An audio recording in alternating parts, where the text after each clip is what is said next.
No ar, Jornal da CUT. Olá Brasil, eu sou o André Acarini. Nesta edição do Jornal da CUT, culpa pelos altos preços dos combustíveis é de Bolsonaro e Temer.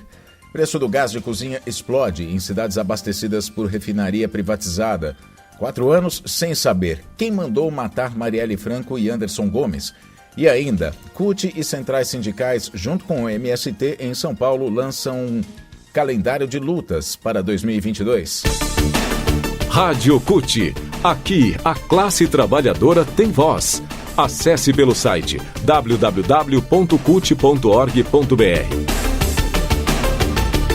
O Jornal da CUT de hoje fala sobre os altos preços dos combustíveis, que em alguns lugares do país, como o Acre, já chega a R$11 o litro da gasolina, é isso mesmo. Não é a guerra da Rússia contra a Ucrânia a culpada pelos abusivos preços dos combustíveis no Brasil. Basta ver que a guerra começou no dia 25 de fevereiro. Os preços dos combustíveis no Brasil vêm disparando desde o golpe contra a presidenta Dilma em 2016. Só de janeiro de 2021 até agora, a Petrobras já aumentou 13 vezes o preço da gasolina e 11 vezes o preço do diesel, segundo dados do Observatório Social da Petrobras, órgão ligado à Federação Nacional dos Petroleiros, FNP. Ou seja, em pouco mais de um ano, o número de aumentos foi quase a metade dos autorizados durante os 13 anos dos governos Lula e Dilma, um total de 28 reajustes. Somente o último reajuste de preços, anunciado pela Petrobras e autorizado pelo governo federal na semana passada, foi depois do início da guerra. Somente esse. Com a nova tabela, o litro da gasolina chega a custar, como a gente disse agora, R$11. Está lá na cidade de Jordão, distante 636 quilômetros da capital do Acre, Rio Branco. Em Marechal Thaumaturgo, a 558 quilômetros da capital do estado, quem precisa abastecer desembolsa R$10,55 por litro. Em São Paulo, os preços chegam a quase R$7. Mas vamos lá, os motivos, não é? A gente tem alertado sempre isso aqui no Jornal da CUT e todos os órgãos de imprensa, todos os veículos de imprensa, melhor dizendo, também abordam esse assunto, ouvindo inclusive especialistas, assim como a gente aqui na CUT. A culpa dos aumentos de preços dos combustíveis é da política de paridade internacional, política de preços internacionais, como costuma se dizer, que usa o critério do valor internacional dos barris de petróleo, que é cotado em dólar. Então, o preço que a gente paga na gasolina aqui acompanha a variação do barril do petróleo lá fora, mesmo o Brasil produzindo petróleo, e também o reajuste do dólar, acompanha a variação cambial. O Bolsonaro manteve a PPI. A PPI, a gente lembra, ela foi instituída, foi instaurada lá no governo Temer, logo depois do golpe. Isso beneficia os acionistas e o presidente da Petrobras, o general Joaquim Silva Luna, que só esse ano vai embolsar cerca de R$1,5 milhão em bônus, fora o salário mensal de R$228 mil pelo cargo que ocupa e ainda mais R$32.200 por estar no topo da hierarquia militar. Ao todo, os diretores vão ter uma remuneração de R$37 milhões entre abril e maio do próximo ano, com média de R$342.500 por mês para cada um. Resumindo, Temer criou o monstro e Bolsonaro alimenta esse monstro com o nosso suor, com o suor dos brasileiros. A política da Petrobras, apoiada pelo governo Bolsonaro, de diminuir a capacidade de 25% a 30% das refinarias do petróleo, outro motivo, subutilizando assim o seu funcionamento, o funcionamento das refinarias, também vendendo as unidades, investindo na extração e venda de óleo cru, abriu espaço para a chegada de empresas importadoras. Desde 2016, aliás, de 2016 a 2018, o número dessas empresas privadas, nacionais e internacionais, aumentou no país em 30%. E essas empresas pressionam para a Petrobras manter essa política de paridade com os preços de importação. Elas ganham mais, né? A venda das refinarias também confirma que quem paga pelo desmonte das empresas estratégicas para o país é a população. A gente vai ouvir o David Bacelar, que é coordenador-geral da Federação Única dos Petroleiros, falando sobre isso, né? Sobre a política de paridade internacional. O combustível está caro por conta do PPI, o preço de paridade de importação, que foi implementado pelo Temer e mantido pelo Bolsonaro, que atrela os nossos combustíveis ao preço do barril do petróleo no mercado internacional, a variação do dólar e a custos de importação de derivados, mesmo o Brasil sendo autossuficiente em petróleo e tendo refinarias para refinar esse petróleo e vender a preços justos para a população brasileira. Antes do David, eu tinha falado que a venda das refinarias também confirma que quem paga pelo desmonte das empresas estratégicas para o país é a população, ou seja, privatizou, a gente paga mais. Na Bahia, por exemplo, a privatização da antiga refinaria Landulfo Alves, a RLAN, comprovou que a CUT e os petroleiros sempre alertaram. A iniciativa privada quer comprar estatais lucrativas a preço de banana, demitir trabalhadores e reajustar abusivamente os preços dos produtos e serviços, inclusive, para lucrar cada vez mais. E o resultado disso que a gente está falando, né, um exemplo da influência da privatização de refinarias, é o que acontece na Bahia. A refinaria de Mataripe, essa que a gente citou agora, a antiga RLAM, administrada pela Acelen, uma empresa que pertence a um fundo dos Emirados Árabes, que comprou a unidade da Petrobras a preço de banana, tem reajustado os preços dos combustíveis com índices superiores aos praticados pela Petrobras, que já são exorbitantes, a gente sabe. Entre fevereiro e março deste ano, a Acelen aumentou os preços do botijão de gás lá na Bahia em 13%, e com o mega reajuste anunciado pela Petrobras na quinta-feira, dia 10, os valores devem subir ainda mais, praticamente inviabilizando a compra do botijão de gás por milhares de pessoas. A gente lembra que essa refinaria de Mataripe, a antiga RLAM, atende não somente a Bahia, como também alguns estados do Nordeste e o Norte de Minas Gerais. Para essa população, a saída das famílias é cozinhar tudo num dia só ou trocar o gás de cozinha por lenha e álcool. Essas duas opções, a gente lembra, são perigosíssimas. Em maior ou menor grau, são perigosas. Alguns produtos não duram uma semana, mesmo conservados na geladeira, né? Aí já a lenha e o álcool podem provocar acidentes graves, queimaduras e até a morte.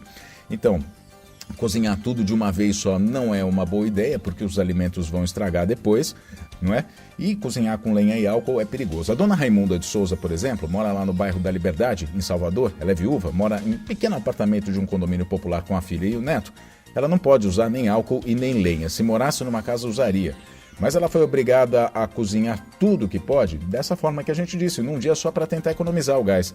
A renda mensal dela é um salário mínimo, ela recebe de aposentadoria e não daria para pagar todas as despesas da casa e os remédios que ela toma para manter a saúde e ainda comprar um botijão de gás.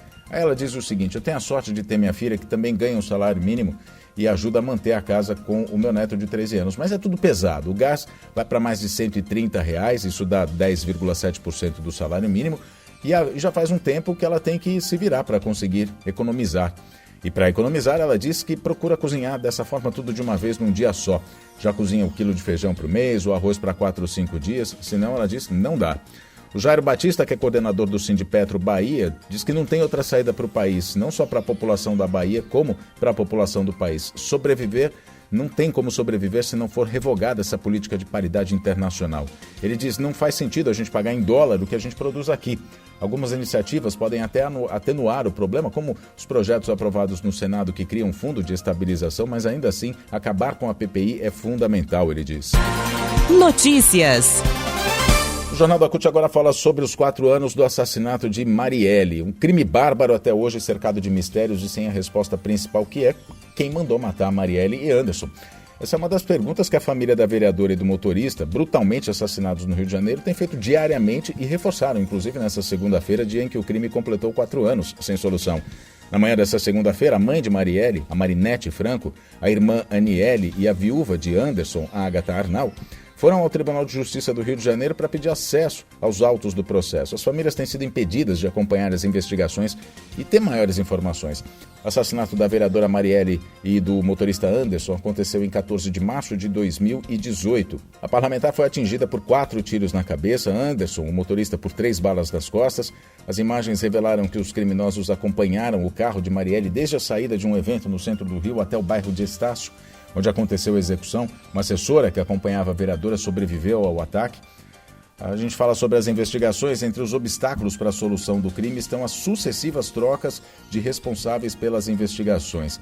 Os delegados responsáveis pelo caso na Polícia Civil têm sido substituídos sucessivamente. Já são 5 em 4 anos. No Ministério Público do Rio de Janeiro também não tem continuidade. 3 grupos de promotores já passaram pelo processo.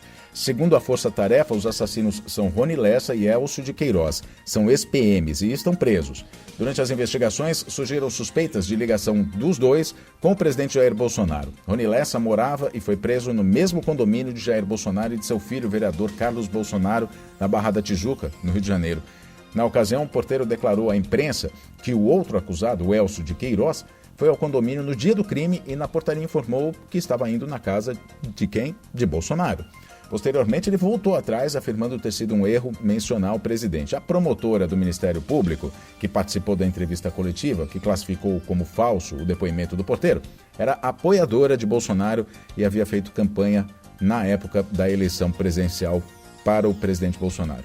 Para o presidente da CUT Rio, Sandro César, a apuração do caso é fundamental para a democracia. Ele diz o seguinte: não podemos deixar que seja naturalizada qualquer forma de violência, mas há um peso maior quando há suspeita de um assassino com motivação política.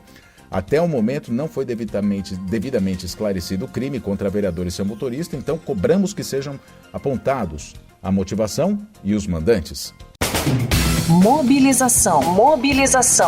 E nessa segunda-feira, em São Paulo, na cidade de Hortolândia, a 113 quilômetros da capital paulista, pertinho de Campinas, para quem é de São Paulo conhece, a CUT, as centrais sindicais e o MST fizeram o lançamento do calendário unitário de lutas 2022 para São Paulo. Na ocasião, Sérgio Nobre apresentou inclusive uma proposta de transporte social gratuito para desempregados.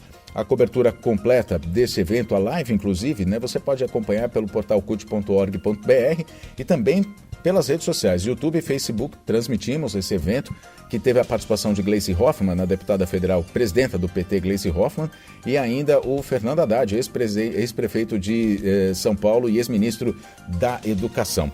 Bom, muito bem. Então você pode acompanhar no @CUT Brasil, Facebook e no YouTube também. É só procurar por CUT Brasil para, enfim, ter acesso a esse calendário de lutas 2022 para o estado de São Paulo, lançado pela CUT, Centrais Sindicais e pelo MST. O Jornal da CUT fica por aqui. Muito obrigado pela sua companhia. Nós nos falamos na próxima edição. Até lá.